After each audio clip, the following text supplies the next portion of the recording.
News इन mirror में आप सभी का एक बार फिर से बहुत बहुत स्वागत है। दर्शकों, अगर हम बात करें जम्मू कश्मीर की, तो जम्मू कश्मीर यूटी बनने के बाद से यहाँ पर कई सारे कानून लाए गए, जनता के हक में कानून लाए गए और कई सारे ऐसे कानून थे जो जनता के खिलाफ भी लाए गए। वहीं पर हम हाल ही की बात करें तो हाल ही में 9 जनवरी को एक कानून लाया गया जिसमें कहा गया कि जितनी भी स्टेट लैंड है, कचहरी लैंड है, इस तरह की जितनी भी लैंड होगी उन सबको जो है एंटी एंक्रोचमेंट ड्राइव चलाई जाएगी, उनको जो है सरकार अपने कब्जे में ले लेगी। कितना सही फैसला लिया गया सरकार के द्वारा। जनता ने भी काफ़ी रोष जताया, कई अलग अलग सियासी पार्टियां सामने आई, उन्होंने भी जो है विरोध प्रदर्शन किए। वहीं पर अब एक जनता के लिए जो है राहत भरी खबर आ रही है। राहत भरी खबर क्या होगी, पूरी इसके बारे में जानकारी लेंगे। आज हमारे साथ हैं एडवोकेट शेख शकील जी, इनसे हम पूरी बातचीत करेंगे और जानेंगे कि क्या जो राहत भरी जम्मू कश्मीर की जनता के लिए जो है वो आई हुई है और आगे आने वाले दिनों में जो है जनता के लिए जो है कितनी राहत लेकर आती है। सबसे पहले तो सर आपका बहुत बहुत स्वागत है न्यूज़ इन मिरर में जी। सर, एक जिस तरह से आज एक खबर जो है सामने निकल कर आ रही है कि जनता के लिए एक जितनी भी स्टेट लैंड है, एंटी इंक्रोचमेंट ड्राइव चलाई जा रही है उन पर, उसके लिए राहत भरी खबर आपने कहा कि आज जो है वो लाई गई है। क्या कहना है आपका, किस तरह से राहत मिलेगी जनता को? देखिए, जब से ये चीफ सेक्रेटरी साहब का बयान आया पहले जी कि 3 महीने में सारी स्टेट लैंड खाली करवाई जाएगी, फिर उसके बाद 9 जनवरी का सर्कुलर आया कमिश्नर सेक्रेटरी रेवेन्यू बिदूरी साहब का, इससे एक ना अफरा तफरी का माहौल जम्मू कश्मीर में पैदा हो गया जी। ख़ास तौर पर जो गरीब लोग हैं, जो लैंडलेस लोग हैं, जो शेल्टरलेस लोग हैं, या जिन लोगों ने बड़ी मुश्किल से 2 मरले, 5 मरले, 10 मरले एक कनाल के ऊपर अपना घर बनाया हुआ है जी।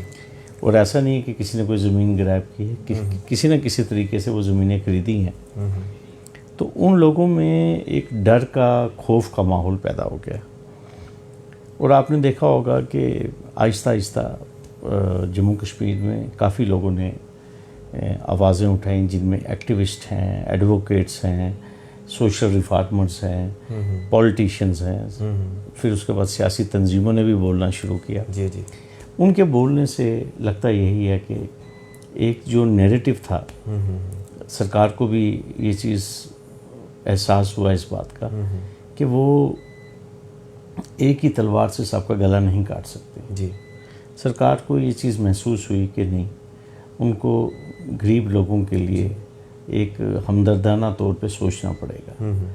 अल्टीमेटली लगता यही है कि कहीं पे बैठ के डीप एप्लीकेशन ऑफ माइंड हुआ है और सरकार को इस चीज़ का एहसास हुआ है कि इस कड़ाके की सर्दी में उनको जो लैंडलेस लोग हैं या जिनके पास एक ही घर है, उनको डिफरेंटली ट्रीट करना पड़ेगा, उनके लिए एक कंपैशन जो है वो रखना पड़ेगा। तो आज यही खुल के एक खबर सामने आई है सरकार के सूत्रों के थ्रू, एक हमारे जम्मू के लीडिंग न्यूज़पेपर में, कि भाई सरकार ने कहा है कि जो स्मॉल इस्टेब्लिशमेंट्स हैं या जो एग्रीकल्चर लैंड है या जो गरीब लोग हैं उनको स्पेयर किया जाएगा, और जो बड़े बड़े लोग हैं जिनके पास बड़ी बड़ी कमर्शियल प्रॉपर्टीज़ हैं या जिनके पास बड़े बड़े चंक है स्टेट लैंड के, तो इविक्शन ड्राइव जो है वो जारी रहेगी। तो मैं समझता हूँ ये एक खुशाइन बात है। इसी चीज़ के लिए हम पिछले काफ़ी दिनों से मेहनत कर रहे थे, 2-2.5 हफ्ते से, और अल्टीमेटली लगता यही है कि सरकार खुल के अब सामने आई है जी। लेकिन फिर भी मैं एक चीज़ कहूँगा कि जम्मू कश्मीर की सरकार को जिस तरह 9 जनवरी का सर्कुलर निकाला है, जिसमें लिखा गया था कि 100% इंक्रोचमेंट हटानी है, जो डीसीज हैं उनको कहा गया कि वो डेली रिपोर्ट देंगे, तो सरकार को अगर कोई कॉरिजेंडम या कोई कुछ आर्डर अगर निकाल लेती, ये क्लैरिफिकेशन है, तो मुझे ये लगता है कि इससे जो हमारे दूर दराज के इलाके हैं वहाँ पे जो रेवेन्यू ऑफिशियल्स हैं वो लोगों पे दबाव डाल रहे हैं। जैसे देहाती इलाके हमारे दूर, डुडू, बसंतगढ़, फिर उसके बाद बनी हो गया, किश्तवाड़ के इलाके हो गए, डिस्ट्रिक्ट राजौरी और पुंछ के दूर दराज के इलाके हो गए, जहाँ पे जगह जगह इश्तिहार लगा दिए गए हैं कि स्टेट लैंड खाली की जाए, नहीं तो हम ज़बरदस्ती पुलिस के थ्रू खाली करवाएंगे।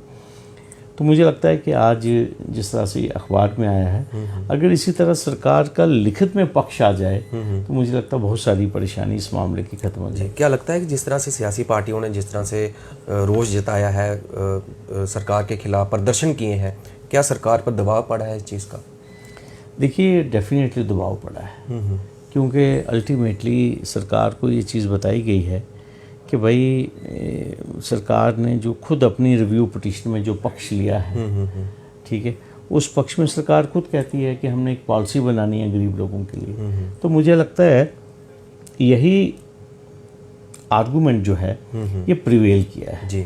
और सरकार ने मुझे लगता है कि यही फैसला किया है कि जो जिनके छोटे छोटे घर हैं, चाहे वो 2 मरले पे है, 5 या 10-15 मरले के ऊपर है, और किसी का एक ही घर है और रिहायशी घर अगर बनाया हुआ है तो उसको स्पेयर किया जाए जी।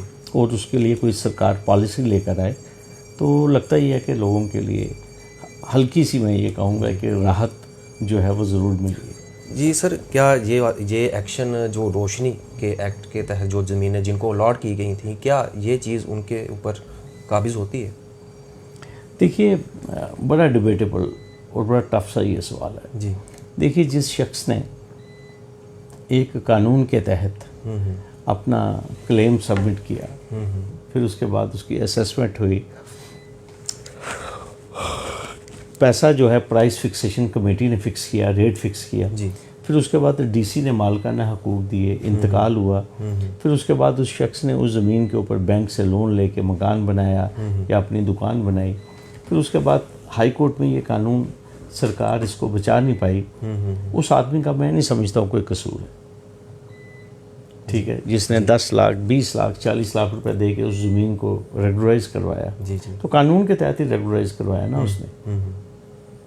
तो इसलिए बहुत ही मैं ये समझता हूँ कि मुश्किल है, आप उस आदमी को कैसे इनक्रोचर कह सकते हैं, कैसे इलीगल ऑक्यूपेंट कह सकते हैं, जिस बंदे ने एक कानून के ज़ाब्ते के तहत सारा प्रोसीजर जो है वो फॉलो किया है जी। तो इसलिए लेकिन अब अल्टीमेटली ये चीज़ सरकार को सोचनी है। सरकार ने रिव्यू पिटीशन फाइल किया हुआ है और बहुत सारी रिव्यू पिटीशन जो हैं वो हाई कोर्ट में पेंडिंग है। देखते हैं अल्टीमेटली हाई कोर्ट में क्या फैसला हो। जी सर, मेरा एक प्रश्न रहेगा लास्ट में, जब ये ज़मीनें सरकार को मालूम था, क्या उन अधिकारियों पर भी गाज गिर सकती है जो जिस वक्त ये ज़मीनें अलॉट कर रहे थे पुराने अधिकारियों पर, क्या सरकार उनके ऊपर भी कोई कड़ा एक्शन ले सकती है?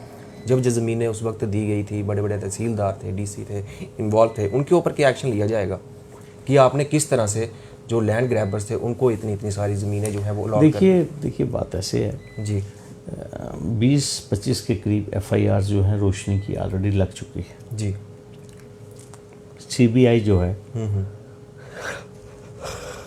इस स्कैम को ऑलरेडी इन्वेस्टिगेट कर रही है जी। और मुझे लगता नहीं है कि जिन लोगों ने कोताहियाँ की हैं और इंटेंशनली की हैं, मुझे नहीं लगता कि वो लोग बच पाएंगे। हालांकि सरकार ने बड़ी कोशिश की कुछ लोगों को बचाने की, लेकिन मुझे लगता है कि इस कानून की चक्की में सभी पिस जाएंगे। क्या लगता है कि कड़ा एक्शन उनको, बिल्कुल गिरफ्तारियां भी हो सकती हैं? गिरफ्तारियाँ भी हो सकती हैं। अभी आप आगे देखिए जी जी। तो मुझे लगता है कि law of the land will take its due course. क्या ऐसा नहीं क्या हो सकता है कि आने वाले दिनों में जैविक प्लान चेंज कर दिया जाए सरकार की तरफ से? आपको लगता है कि ये जिस तरह से आज राहत भरी खबर आई है, कल को एक और फरमान जारी कर दिया जाए जनता के खिलाफ? देखिए, मुझे लगता है कि जो भी फरमान आएगा अब सरकार खुल के सामने आएगी कि हम सबसे पहले जो बड़े बड़े मगरमच्छ हैं, जो बिग शार्क्स हैं, हम उनके खिलाफ पहले कार्रवाई करेंगे। तो वो अच्छी बात है, होनी भी चाहिए। जिन लोगों ने कानून की कोई रिस्पेक्ट नहीं रखी, जिन लोगों ने अपने मसल पावर से ज़मीनें सरकारी घेरी हैं, जी जी, तो उन लोगों को म्यूज़िक भी तो फेस करना चाहिए। जी सर, अपोजिशन के जो हैं वो काफ़ी सारे प्रदर्शन कर रहे हैं अपोजिशन पार्टियां, लेकिन भाजपा की तरफ से कोई सामने नहीं आ रहा। जब उनसे ये बात पूछी जाती है तो उनका सवाल कुछ और ही रहता है। देखिए, बात ऐसे है, Bharatiya Janata party directly indirectly Jammu Kashmir में पावर में है जी।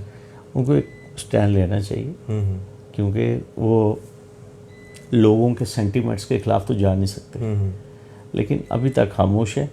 उनको बात करनी चाहिए ताकि लोगों को उनके पक्ष का पता चले। जी, तो सर लास्ट में क्या मैसेज रहेगा जनता के लिए? जनता को मैं यही कहूँगा कि वो परेशान ना हो, वो घबराए ना। जी जी। उनके जो मकान हैं, उनकी जो छोटी मोटी दुकानें हैं, टी स्टाइल खोखे हैं, उसको नहीं छेड़ा जाएगा। और अगर सरकार इस किस्म की कोई कोशिश करेगी भी तो वो हमारे नोटिस में लाए जी, हम उसको डेफिनेटली हाईलाइट करेंगे। बहुत बहुत शुक्रिया सर हमसे बात करने के लिए। तो ये थे हमारे साथ एडवोकेट शेख शकील जी, जो कि आम जनता की राहत के लिए बात कर रहे थे कि एक और जो है सरकार की तरफ से जो है नोटिस निकाला गया है जिसमें कि आम जनता को राहत मिल सकती है। बड़े बड़े जिसके एस्टेब्लिशमेंट हैं उनके ऊपर जो है कार्रवाई की जाएगी, लेकिन जिसके पास रहने के लिए जिसने जगह ली है, जहाँ जिसके पास 3 या 5 मरले के या 10 मरले के करीब जगह है, उसके ऊपर कोई भी कार्रवाई जो है सरकार की तरफ से नहीं की जाएगी। तो अब देखना यह है कि आने वाले दिनों में अब सरकार क्या नया एक्शन जो है, नया प्लान जो है वो लेकर आती है। तो इस तरह से बने रहे मेरे साथ और देखते रहें न्यूज़ इन मिरर।